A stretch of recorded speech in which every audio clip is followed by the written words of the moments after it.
Hello students, welcome to next gen physics. मैं हूं गुरप्रीत सिंह। आज हम क्लास 11th में हमारे पास एक यूनिट है 7th यूनिट और उसका एक फर्स्ट पार्ट है मैकेनिकल प्रॉपर्टीज ऑफ सॉलिड्स। उससे रिलेटेड कुछ इंपॉर्टेंट क्वेश्चन करने जा रहे हैं जिनमें कुछ थ्योरेटिकल क्वेश्चन होंगे यानी कि डेरिवेशंस भी होंगी और साथ में कुछ न्यूमेरिकल्स भी होंगे। ठीक है जी। तो मैकेनिकल प्रॉपर्टीज ऑफ सॉलिड्स को हमने करना है इस चैप्टर में, जो हमारे पास यूनिट 7th का एक पार्ट है, क्लास 11th है। ये हमारा एक इंस्टाग्राम अकाउंट है, इसको आप जाके फॉलो कर सकते हैं। और सबसे पहले जब हम करते हैं इस चैप्टर को स्टार्ट, हमें पता है इस चैप्टर में स्ट्रेस और स्ट्रेन के बारे में आता है, तो उससे रिलेटेड कुछ टर्म्स है जिनको हम करेंगे और उनके ऊपर क्वेश्चन भी आते हैं, एज इट इज भी एग्जाम के अंदर आ जाते हैं। चलिए उनको करते हैं। सबसे पहले यहाँ पे है यंग मॉडुलस। अब यंग मॉडुलस क्या होता है? हमारे पास एक मॉडुलस ऑफ इलास्टिसिटी होता है, जो दो टर्म की रेशियो होती है जिसके अंदर स्ट्रेस और स्ट्रेन जो है वो आता है। ठीक है, स्ट्रेस फोर्स के ऊपर अप्लाई करता है, मतलब फोर्स के ऊपर डिपेंड करता है, और स्ट्रेन जो है वो चेंज इन कॉन्फ़िगरेशन के ऊपर डिपेंड करती है।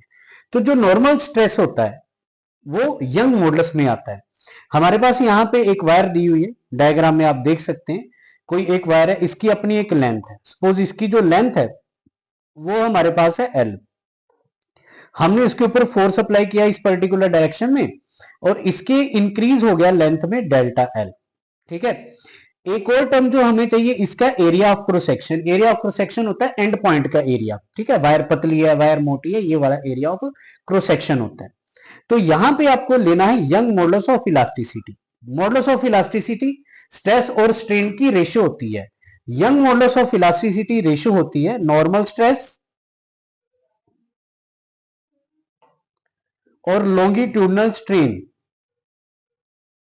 लॉन्गिट्यूडनल स्ट्रेन, स्ट्रेन जो है वो कई तरीके की होती है ना, वॉल्यूम के अंदर चेंज आना, लेंथ के अंदर चेंज आना।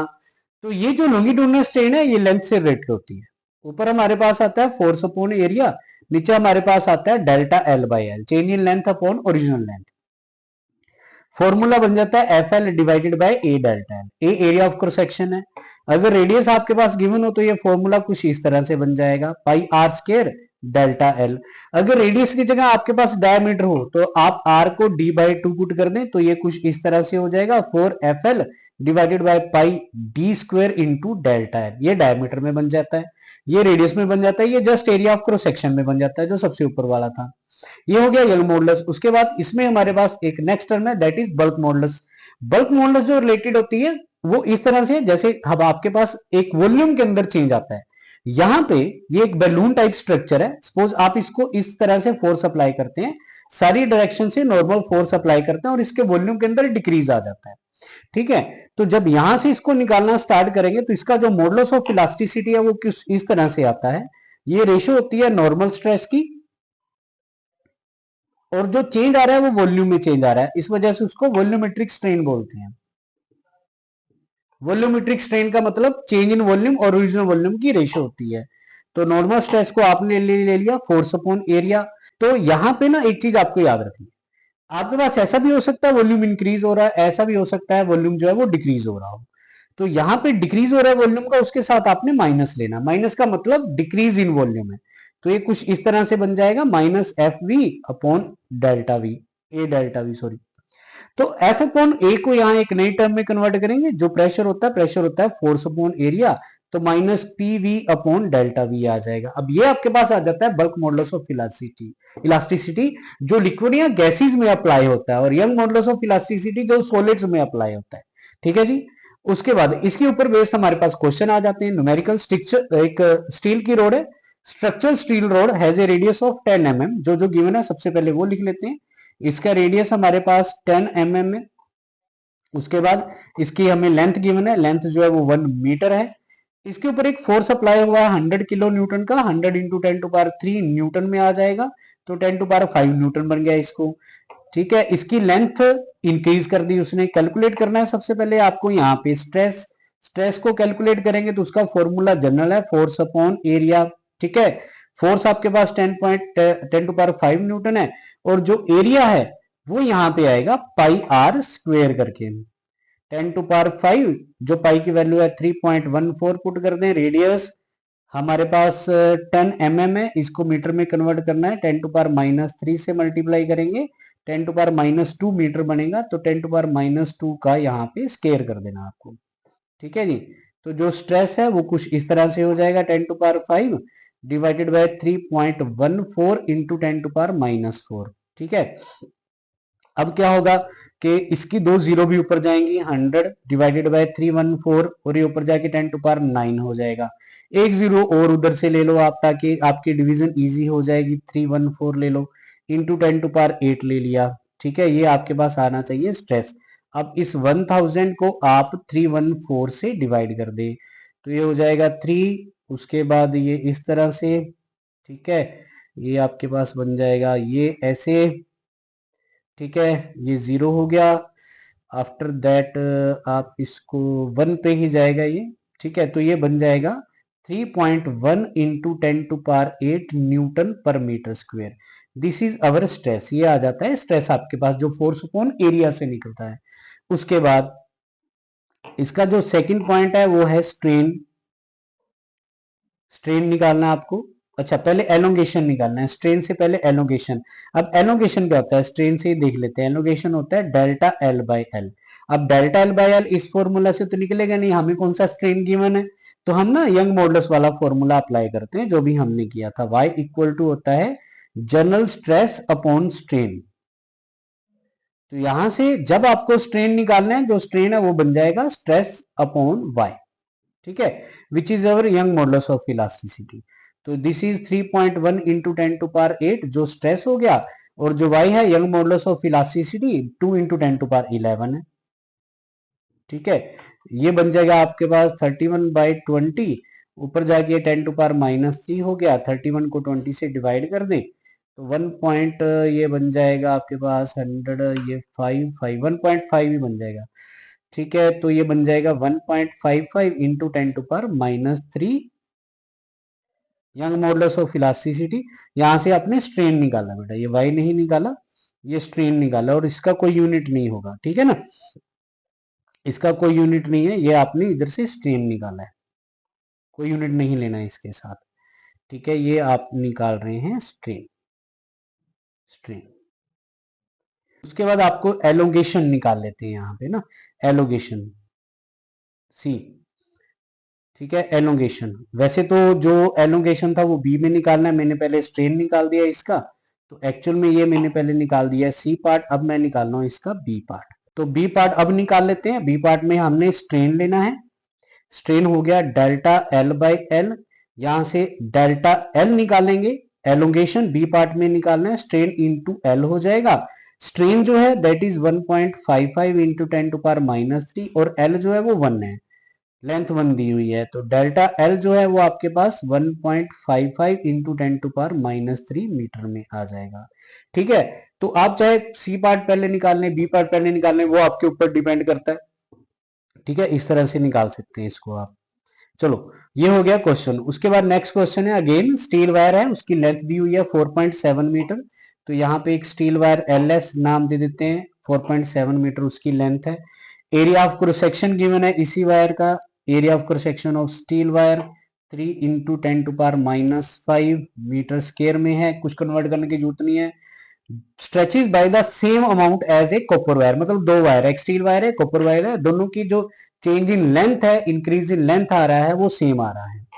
तो हमारे पास डेल्टा एल जो है S equal to delta L C होगा।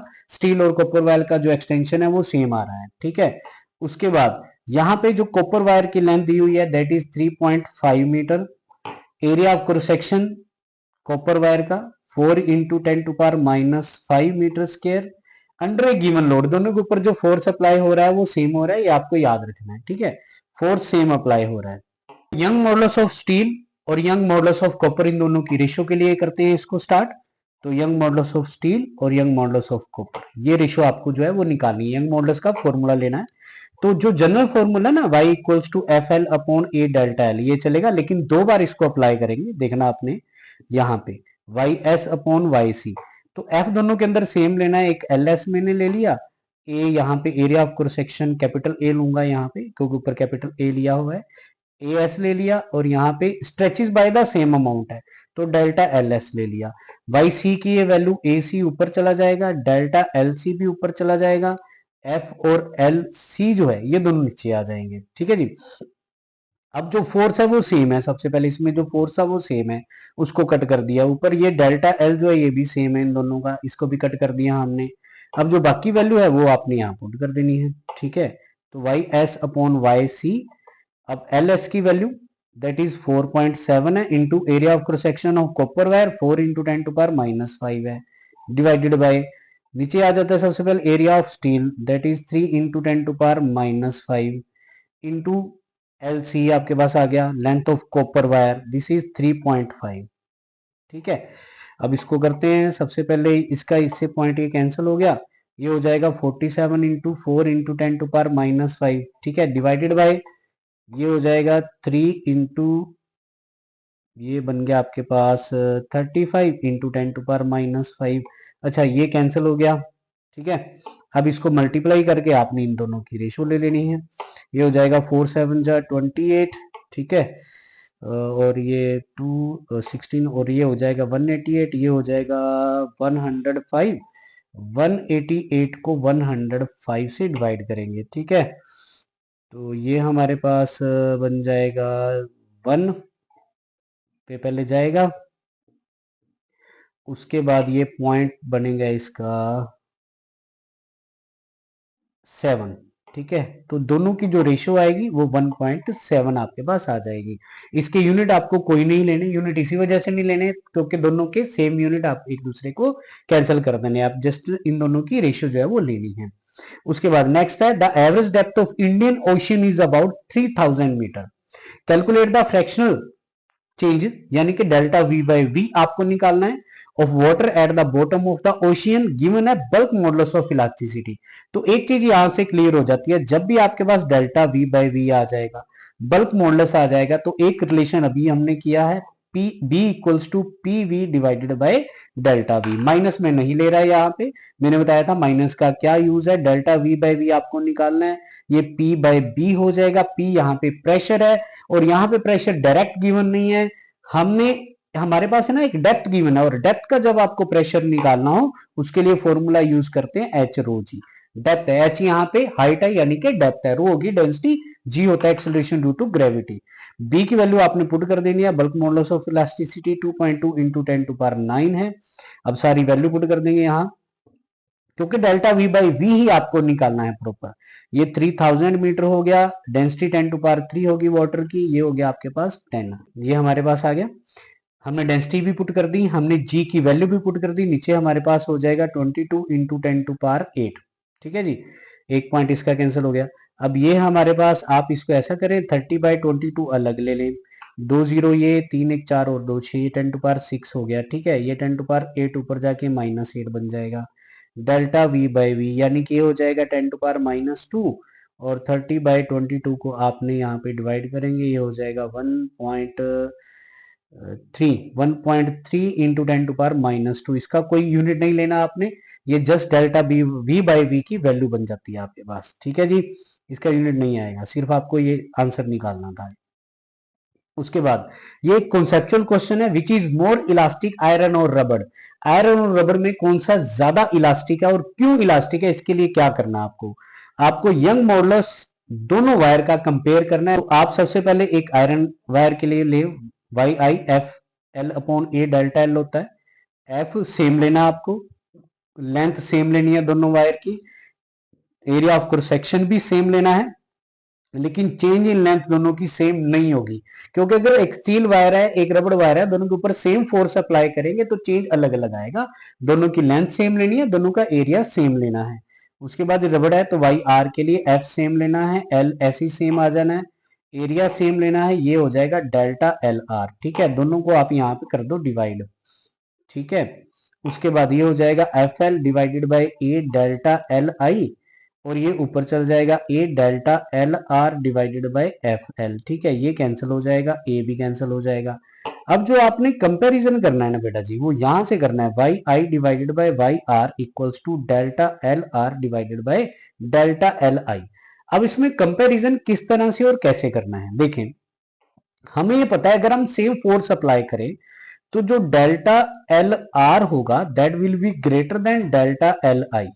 रबड़ का जो एक तरह से इंक्रीज है वो ज्यादा होगा आयरन के इंक्रीज के कंपैरिजन में, अगर सेम फोर्स दोनों के ऊपर अप्लाई करते हैं। एरिया भी सेम लिया हमने, और delta L R Y R के इनवर्सली प्रोपोर्शनल है।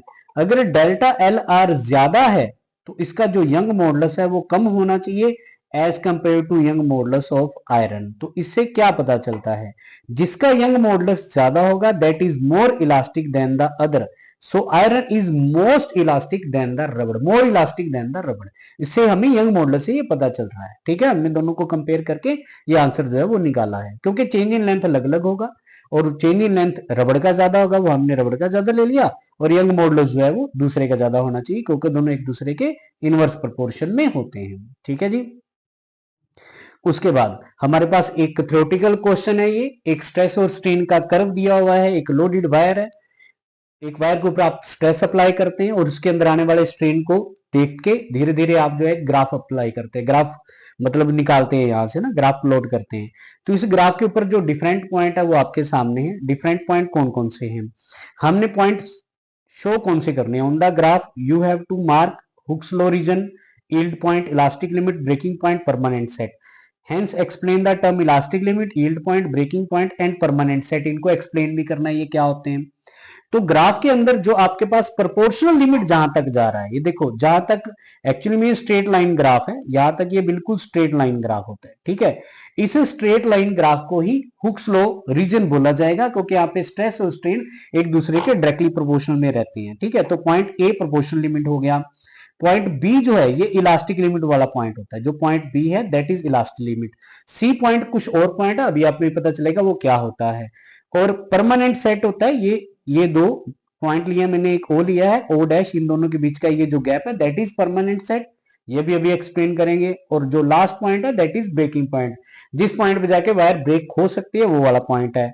अब एक्सप्लेन करना है सबसे पहले इलास्टिक लिमिट, और मैं आपको बता दूं इलास्टिक लिमिट और यील्ड पॉइंट दोनों सेम होते हैं, इस वजह से एक ही एक्सप्लेनेशन आएगी दोनों की। तो स्ट्रेस जो है वो स्ट्रेन के डायरेक्टली प्रोपोर्शनल रहता है, लेकिन किस पॉइंट तक, ए पॉइंट तक। आफ्टर दैट अगर हम स्ट्रेस अप्लाई करते हैं और स्ट्रेन देखते हैं तो एक कर्व पाथ बनता है फ्रॉम ए टू बी। लेकिन जो बी पॉइंट है उसको इलास्टिक लिमिट क्यों बोला गया है, क्योंकि अगर बी पॉइंट पे अप्लाई किया हुआ स्ट्रेस आप हटा देते हैं तो वायर अपने ओरिजिनल कॉन्फ़िगरेशन में बिल्कुल वापस आएगी, ओ पॉइंट तक वायर जो है वो वापस आएगी, इस वजह से उसको इलास्टिक लिमिट वाला पॉइंट बोला जाता है। ठीक है जी, ओरिजिनल लेंथ को गेन करेगी और इसको ही हम यील्ड पॉइंट जो है वो कह देते हैं। उसके बाद ब्रेकिंग पॉइंट क्या होता है, वायर में ब्रेक होना है, लेकिन कैसे, आप स्ट्रेस अप्लाई करते हैं, आपके पास एक पॉइंट बना डी, डी वो पॉइंट है which is known as ultimate strength, मतलब जो वायर की स्ट्रेंथ है वो यहां तक है प्रॉपर।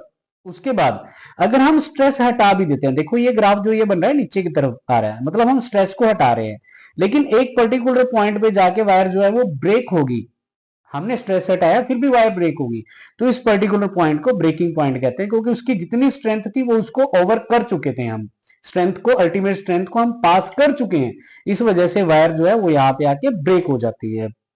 उसके बाद परमानेंट सेट क्या है, देखें अभी मैंने बोला था कि आप बी पॉइंट को इलास्टिक लिमिट वाला पॉइंट बोलेंगे, सी पॉइंट कुछ और पॉइंट है, लेकिन वो क्या है, हम जैसे बी पॉइंट पे पहुंचे, हमने स्ट्रेस अप्लाई किया, हम सी तक हमारा ग्राफ आ गया। अब हमने सोचा कि सी पे पहुंच गए हैं तो जो स्ट्रेस अप्लाई किया था उसको छोड़ देते हैं, हटा देते हैं। जो स्ट्रेस अप्लाई किया था जैसे ही उसको हटाया तो ग्राफ इस तरह से वापस नहीं आया। ठीक है ना, ग्राफ ने ये वाला पाथ जो है वो फॉलो किया और ये ओ डैश पे आ गया। नाउ दिस पर्टिकुलर डिस्टेंस, इसमें ये स्ट्रेन है, there is increase in length, मतलब ग्राफ ने ये वाला पाथ जो है वो फॉलो किया है। इसका मतलब ये है कि वायर के अंदर एक परमानेंट इंक्रीज इन लेंथ आ गया है, चाहे आपने स्ट्रेस हटा भी दिया फिर भी उसके अंदर एक परमानेंट इंक्रीज इन लेंथ आ गया, इसी को ही परमानेंट सेट बोला जाता है। बी पॉइंट तक जो अप्लाई किया स्ट्रेस हटाने पे वायर अपनी ओरिजिनल पोजीशन में वापस आ जाती है, लेकिन सी पॉइंट पे किया गया हटाने पे वायर एक अलग तरह का पाथ फॉलो करती है, एक परमानेंट सेट उसके अंदर आ जाता है। परमानेंट सेट का मतलब increase in length, permanent increase in length, चाहे स्ट्रेस हटा भी दिया जाए ओरिजिनल कॉन्फ़िगरेशन में वापस नहीं आ रही है। ठीक है जी। उसके बाद अब क्वेश्चन है drive an expression for elastic potential energy of A stretched wire. आपके पास एक वायर है, आपने उसको स्ट्रेच किया, उसकी इलास्टिक पोटेंशियल एनर्जी का एक्सप्रेशन निकालना है। उसके लिए स्टार्ट करते हैं। सपोज एक वायर है, आपने स्ट्रेच किया, डेल्टा एल आपके पास इंक्रीज इन लेंथ हो गया, जो आपने फोर्स अप्लाई किया था वो आपने लेना है एफ। सबसे पहले इसमें वर्क डन निकालते हैं, और वर्क डन का फॉर्मूला हमने लेना है average force into delta L which is our increase in length. अब एवरेज फोर्स क्या रिस्टोरिंग फोर्स के ऊपर डिपेंड करता है, जो स्ट्रेच उसको हमने किया ना, उसके अंदर जितनी एनर्जी स्टोर हुई है वो रिस्टोरिंग फोर्स के ऊपर डिपेंड करेगी। और रिस्टोरिंग फोर्स के लिए हम एवरेज कैसे लेते हैं, जब हम कोई फोर्स अप्लाई नहीं कर रहे तो उस टाइम पे उसका जो फोर्स है उसके अंदर जो रिस्टोर होता है फोर्स वो जीरो होता है। लेकिन जब हमने फोर्स अप्लाई किया एफ तो उसके अंदर फोर्स आ गया एफ। ठीक है, हमने एवरेज लेना है तो उसको 2 से डिवाइड कर देंगे, इंटू डेल्टा एल आ जाएगा। तो W equals to F by two into delta L. This can be elastic potential energy. U equals to half F, और यह साथ में आ गया डेल्टा एल। अब आपको इसके बाद कुछ इसके अंदर चेंजेस करने हैं। वो चेंजेस क्या करते हैं देखें, हम इसमें ना ए एल से डिवाइड कर देते हैं और ए एल से मल्टीप्लाई कर देते हैं। जो ए एल होता है इतनी इतनी टर्म, इसको वॉल्यूम बोला जाता है। ठीक है, एरिया इंटू हाइट या एरिया इंटू लेंथ वॉल्यूम। और जो एफ बाई ए है ये स्ट्रेस हो जाता है, और delta L by L strain हो जाता है। तो आपके पास जो फॉर्मूला बनेगा half into stress into strain और इंटू हमारे पास आ जाएगा वॉल्यूम। ये अनदर फॉर्मूला बन जाता है इसका, जो यूजेबल है, यूज हो सकता है। लेकिन इसको साथ में इतना नहीं किया जाता अलग से ना, सिर्फ इतना नहीं किया जाता, साथ में कुछ और भी निकाला जाता है। वो होती है एनर्जी डेंसिटी, उसको स्मॉल यू से नोट किया जाता है, that is energy per unit volume. तो एनर्जी पर यूनिट वॉल्यूम में हम स्मॉल यू को यूज करते हैं, मतलब उसका फॉर्मूला निकालते हैं। तो हाफ बनेगा into stress into strain into volume. ठीक है, और डिवाइडेड बाय हमारे पास वॉल्यूम आ गया, ये वॉल्यूम से वॉल्यूम कैंसिल हो गया। तो जो स्मॉल यू बना हमारे पास that will be half into stress into strain. ठीक है, ये दो फॉर्मूला बन जाते हैं, एक आपके पास एनर्जी डेंसिटी का आ जाता है और एक आपके पास जनरल एनर्जी का आ जाता है। बस उसमें वॉल्यूम आएगा, इसमें वॉल्यूम नहीं आएगा। अब इसके ऊपर करते हैं क्वेश्चन। एक स्टील वायर है जिसकी लेंथ हमारे पास 4 मीटर है, उसको स्ट्रेच किया गया है 2 मिलीमीटर से।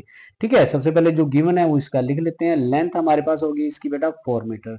उसके बाद स्ट्रेच थ्रू यानी कि डेल्टा एल 2 mm है, तो ये बन जाएगा 2 इंटू 10⁻³ मीटर।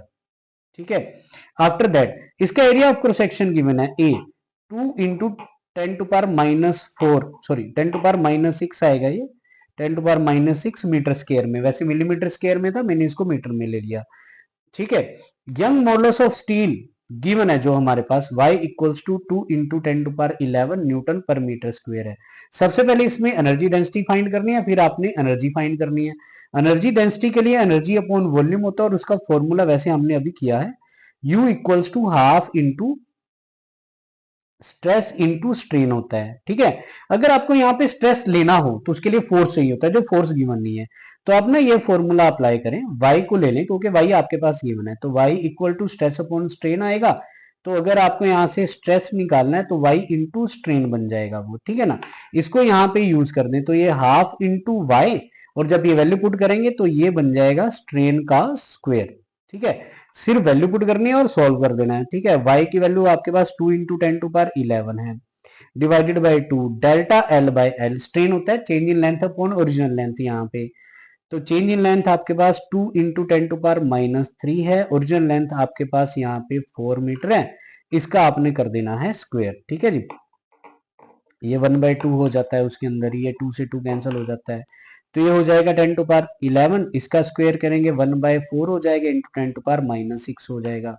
तो ये 1/4 इट कैन बी 0.25, तो ये बन जाएगा हमारे पास 10⁵। This is energy density. Energy density joule per metre cube आएगी, क्योंकि एनर्जी पर यूनिट वॉल्यूम होता है इसमें। उसके बाद एनर्जी कैपिटल यू निकालना है अगर आपको इसमें। ठीक है, तो स्मॉल यू जब आपने निकाला था कैपिटल यू अपॉन वॉल्यूम आया था। ठीक है, कैपिटल यू जब निकालेंगे तो स्मॉल यू को आप वॉल्यूम से मल्टीप्लाई कर दें, small you into volume. Small you की वैल्यू 0.25 इंटू 10⁵ है। वॉल्यूम के लिए ए एल का यूज करेंगे, एरिया इंटू लेंथ। ठीक है, 0.25 इंटू 10⁵ है, और एरिया जो गिवन है आपके पास दैट इज 2 इंटू 10⁻⁻6, ठीक है, मीटर स्क्वायर में, और जो लेंथ है वो 4 मीटर है, उसकी वैल्यू पुट कर देंगे। 4 टू 8, 0.25, ये 2.00 बनेगा, इंटू 10⁻⁻1 बनेगा, इट कैन बी 0.2 जूल। ठीक है जी, तो ये हमने कर दिया है एनर्जी को यहाँ पे फाइंड। तो ये था हमारे पास न्यूमेरिकल, जिसके अंदर एनर्जी डेंसिटी और एनर्जी हमने फाइंड करनी थी। ठीक है जी, तो ये कुछ क्वेश्चन थे जिनमें कुछ डेरिवेशन, थ्योरेटिकल क्वेश्चन और कुछ न्यूमेरिकल्स किए हमने यूनिट 7 के फर्स्ट पार्ट के लिए। आपने इन क्वेश्चन को करना है और अपनी प्रैक्टिस को जारी रखना है। आज के लिए इतना ही। Thank you.